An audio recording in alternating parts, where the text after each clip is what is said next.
তো দুপুরবেলায় খাওয়া দাওয়ার পরেই সঙ্গে সঙ্গে বাইক নিয়ে বেরিয়ে পড়লাম ভ্রমণে বলতে আমাদের একটা যার আজকে ডেস্টিনেশন ছিল।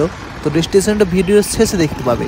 তো কিছুক্ষণ আগে হালকা বৃষ্টি পড়ছিল, তো এখন আপাতত বৃষ্টি থেমে গেছে, সেই জন্য আমরা উইথাউট রেইনকোট ছাড়াই কিন্তু বেরিয়ে পড়েছি। অথচ আমার পিঠে যে ব্যাগটা দেখতে পাচ্ছিল ওর মধ্যে রেইনকোট ছিল। তো আমি আর রাজা বেরিয়ে পড়েছি আমাদের ডেস্টিনেশনে, যেখানে আমরা একটা জিনিস আজকে কিনতে যাচ্ছি। ঠিক আছে, তো বাইকের পুরোপুরি ঠান্ডা হাওয়া, ও আজ যা ভালো লাগছিল না ভাই, কি বলবো, দারুণ দারুণ দৃশ্য। এবং আমরা ভিডিও ব্লগ করছিলাম বলে আশপাশের লোকগুলো আমাদের দিকে দেখছিল আর হাসছিল। তো হাসছিস হাস ভাই। বাইকটা কোনো রকমে জমা দিলাম, জমা দেওয়ার পরে কিন্তু আমরা বেরিয়ে গেলাম বাসের উদ্দেশ্যে, যে বাসটা মোটামুটি দক্ষিণেশ্বরে নামিয়ে দেবে আমাদের। তো এখানে তোমরা দেখতে পাচ্ছ দক্ষিণেশ্বরের বাস আমরা পেয়ে গেছি। বাসটা 15 মিনিট লেট ছিল, যে 15 মিনিট পরেই ছাড়বে, তার জন্য কিছুটা একটু ঘুরে নিয়ে আমরা গল্প গুজব করে তারপরে কিন্তু আমরা উঠে পড়লাম শেষ পর্যন্ত বাসে।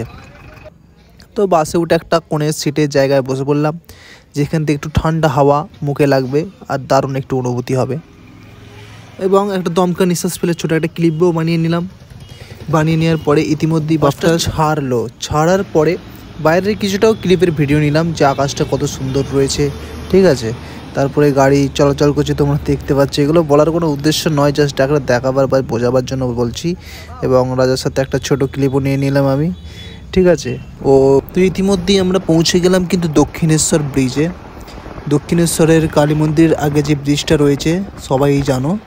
তো ব্রিজটা পার হবো এবং বাইরের কিছুটা দৃশ্য নেওয়ার চেষ্টা করছিলাম, যেদিকে গঙ্গার দিকে, কিন্তু কিছু ভালো করে ভিডিও ক্যাপচার না হওয়া পর্যন্ত আমি নিতে পারলাম না। ঠিক আছে, তো ব্রিজটা পার হতে এত দারুণ লাগছিলো, ঝপাং ঝপাং করে আওয়াজ হচ্ছিলো এই যে লোহাগুলোর, আর একটা দারুণ হাওয়া, খুব সুন্দর একটা মিষ্টি হাওয়া আসছিলো বাইরে থেকে, দারুণ মজা হয়েছে। তো ইতিমধ্যে আমরা দক্ষিণেশ্বরে পৌঁছে গেলাম, ওখানে নেমে এবার আমরা যাচ্ছি দক্ষিণেশ্বরের মেট্রো স্টেশন। তো এটা দেখতে পাচ্ছ দক্ষিণেশ্বর মেট্রো স্টেশন। কিন্তু যারা আমার ব্লগটা হাফ অবধি দেখে ফেলেছে, তো আরও কষ্ট করে একটু দেখেই নাও, যেহেতু ভিডিও শেষে কিন্তু জানতে পারবে যে আমার ভিডিওর মধ্যে কী হতে চলেছে। তো এখানে লেখা আছে মেট্রো রেলওয়ে দক্ষিণেশ্বর। তো তোমরা এখান থেকেই যত সম্ভব মেট্রো ধরো, আফাফের যত লোকাল আছো। আমি এবার টিকিট নিতে পৌঁছে গেছি, আর যা ভিড় ভাই টিকিটের, লাইন দেখো। কোনো রকমের টিকিটটা নিয়ে দেখতে পাচ্ছ আমি পার্ক স্ট্রিটের কিন্তু টিকিট নিয়েছি, ভালো করে দেখো, পার্ক স্ট্রিট।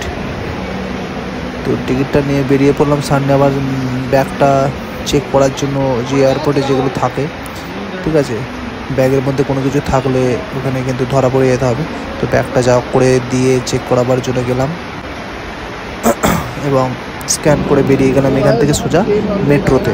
তো মেট্রোতে গিয়ে উঠলাম এবং রাজাকে ভিডিওটা করতে দিয়েছিলাম।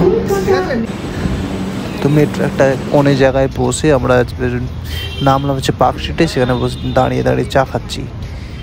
চা খেয়ে বেশ একটু দারুণ ঘুম পেয়ে গেছিলো ট্রেন চেপে, মেট্রো চেপে। তারপর চাটা খাওয়ার পরে যেন ঘুমটা ছাড়লো। এরপরে সোজা বেরিয়ে যাব আমাদের ডেস্টিনেশানে। এইখান থেকে সোজা বাঁদিকে গিয়ে যাবো অটো। আর অটোর ডেকোরেশনটা যা করেছে, সোজা গিয়ে কিন্তু বাঁদিক গেলে একটা মোড় পড়বে, চারমাথা মোড়, ওখানে কিন্তু অটো পাওয়া যায়। আর ওই অটোটা কিন্তু যাবে হচ্ছে তোমার মল্লিক বাজার। অটোর ভেতরের ডেকোরেশনটা দেখো, আর লিখেছে দারুণভাবে, শখ থাকলে কি না কি করা যায়, খুব সুন্দর মানিয়েছে। তো মল্লিক বাজারে গিয়েও কিন্তু আমাদের যে জিনিসটা দরকার ছিল পারচেস করার, সেটা কিন্তু পাইনি। মল্লিক বাজারে নেমে আমাদের ভুল হয়েছে। আমাদের যা দরকার ছিল শিয়ালদা থেকে সোজা কলেজ স্ট্রিট বাটা।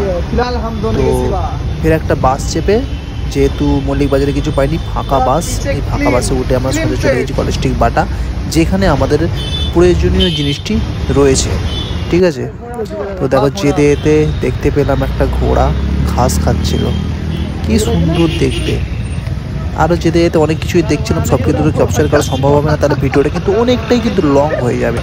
ঠিক আছে, বেশ মস্তি মজাকের সাথে চলে গেল এবং শেষ পর্যন্ত চলে এলাম আমরা দোকানে, যেটা এতক্ষণের জন্য ভিডিওটা বানানো, সেটা হচ্ছে আমরা কম্পিটিশান নিতে গেছিলাম। আমরা যেহেতু আর্টিস্টের কাজ করি, তোমরা আমার চ্যানেলে দেখেছো, বেশিরভাগ কিন্তু আমি ডিজাইনের কাজ করে থাকি। আর ডিজাইনের কাজ হাতে করা ডেলি সম্ভব নয় বলেই কিন্তু আজকে কিন্তু আমি স্প্রে গান মেশিনটা কিনতে এসেছি, কম্প্রেসারটা। তো এটা টি স্লেটারের একটা ট্যাঙ্ক আমাদের খুব পছন্দ হয়েছে এবং ব্ল্যাক কালার।